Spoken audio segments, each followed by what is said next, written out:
How's it going, guys? My name is Tavarish. And today we are continuing the ultimate daily driver S-Class build by installing an AMG body kit. It has certainly been a long time in the making, but today we are taking steps to install this awesome S55 AMG body kit.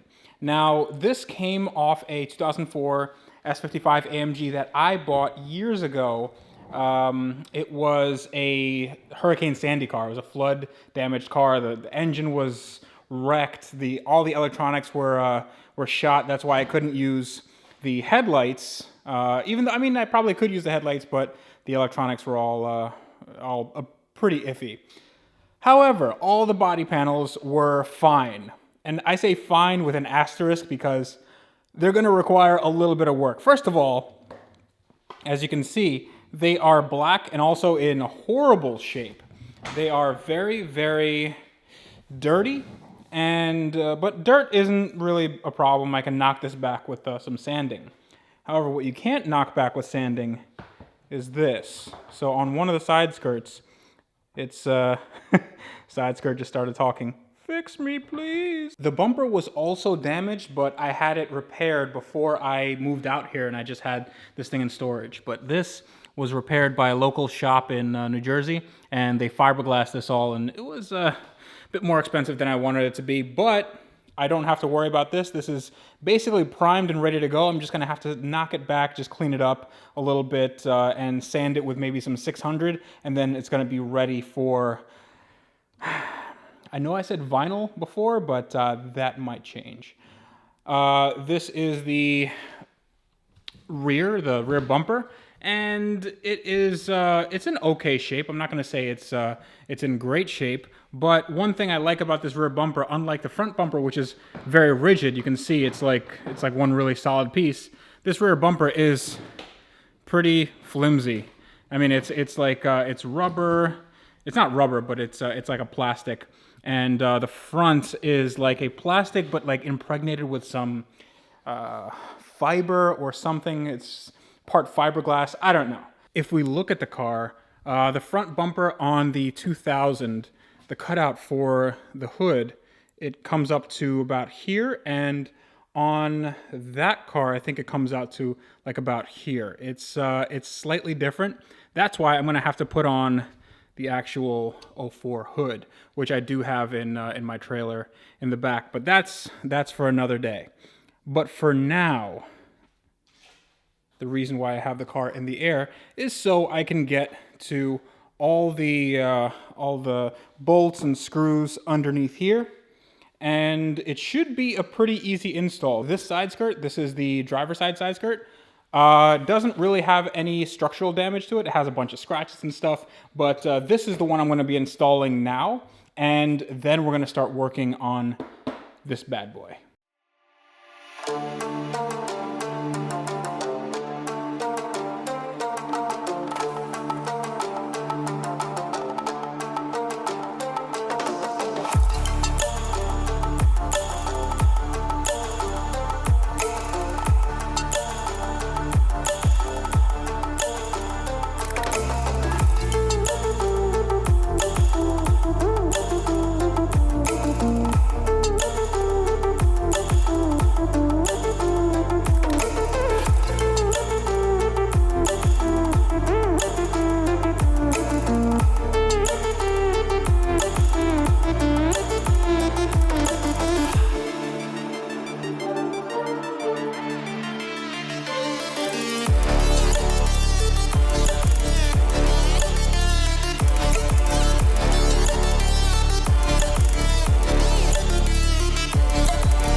Well, that took a lot longer than I thought. And it looks pretty good, other than the obviously black color and the missing panel that I think should be somewhere, maybe in the trunk or something. I don't know. Maybe I'll have to order this. But it looks pretty good. But as you can see by the night outside my window, it is pretty late, but we still have some work to do. So let's get started on this. Now this side skirt is the passenger side skirt. And just like I illustrated before, it has one huge crack right here, and it actually goes all the way down here. So that is going to be an issue. Let me turn this around so you can see better. All right, so right there you can see you have a really good view of that huge crack. So I'm going to say this is about 1.5 feet, and it ends right there. So it just spans this whole thing. What I'm going to use for this is a combination of bumper repair epoxy and just good old-fashioned elbow grease and a little bit of Bondo. I don't have any finishing putty, but I think Bondo will do just fine for this. There's going to be a lot of sanding involved, and yeah, I got it on my, I guess you can call this a sawhorse. I don't know, it's not really a sawhorse, it's a fender stand or something. And what I'm going to do now is clean up this area. I'm going to use some degreaser and just clean up this entire thing. Then I have to sand like a little bit of a groove into here, just so the material, the bumper repair material, has something to grab onto. So I'm going to put like a little V right here, and that's going to go all across here. And then in the back, I'm just going to reinforce it, and hopefully I should have a good to go panel. So indeed, is apparently so late that I forgot to tell you what I'm going to use. Wow, this is, yeah, it's been a hell of a day. So I'm going to use some wax and tar remover just so I can take out all the oils and all the dirt and all that crap, so everything is really clean on that surface. Then what I'm going to do is I'm going to use this sander just to knock some of that gloss back, and then I'm going to use a Dremel with a grinding bit and just kind of grind a V into there. After that, I'm going to use this bumper repair kit. It's like a 2-part epoxy, and it has this cool little syringe.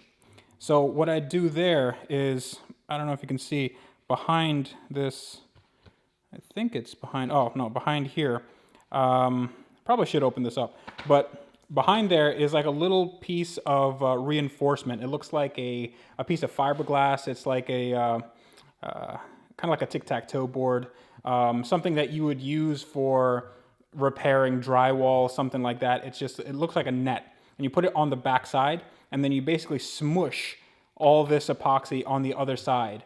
That way it'll have something nice to adhere to. After that, I'm going to do some nice 2-in-1 filler and sandable primer, and then the Bondo. Hopefully the Bondo with the spreaders. Hopefully we won't have to use too much of this. I don't think we will. It's just going to be some simple spot treatment and leveling out the edges. So I'm making this known. I absolutely hate body work. It takes a long time. It's very tedious. It's just kind of mind-numbing work. But you guys are here with me, and that makes a big difference. And I'm really, really glad to share this all with you. So I think we can do this as an experience together. So let's get to work. Stranded in the open, dried out tears of sorrow, lacking all emotion, staring down the barrel, waiting for the final gates to open to a new tomorrow. All right, guys. Well, I hit a potential roadblock. I didn't account for the insane amount of noise that Dremel put out. That's number one. You know, it is pretty late. I don't want to wake my neighbors. Number two is I don't actually have any grinding Dremel bits. I thought I did. I don't know where they went. Well, obviously they didn't go anywhere. They're not sentient, but I don't know where they are. So I'm going to have to go out and buy some. I was trying to make do with the drill attachment, but it was basically just gouging the whatever fiberglass material or plastic reinforced fiberglass that the side skirt was made out of. So that was a no-go. I know it is a short episode, and I do apologize, but it is the start of something beautiful for this car. I mean, we did get that side skirt on, and now it sort of looks like it's taking on a new shape. I know it's very subtle. I know most people won't be able to catch it right away, but I like the way it looks, and I like that this is the start of this build kind of coming to a conclusion. Having said that, I will be traveling for the next few weeks, but I will have episodes for you. I will have content for you, and it's going to be fun, and it's not going to be just travel stuff. It's going to be really, really cool car stuff, like bucket list stuff.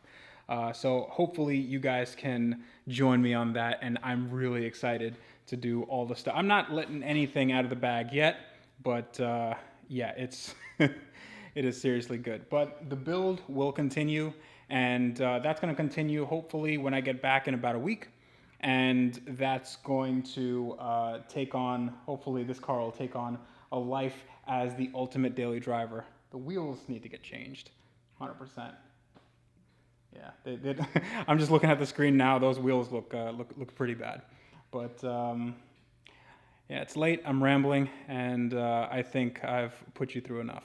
I'm grateful for each and every one of the more than 30,000 subscribers that we have now, and we can get that number higher. And I believe in you, and I hope you believe in me. So, having said that, stay tuned, because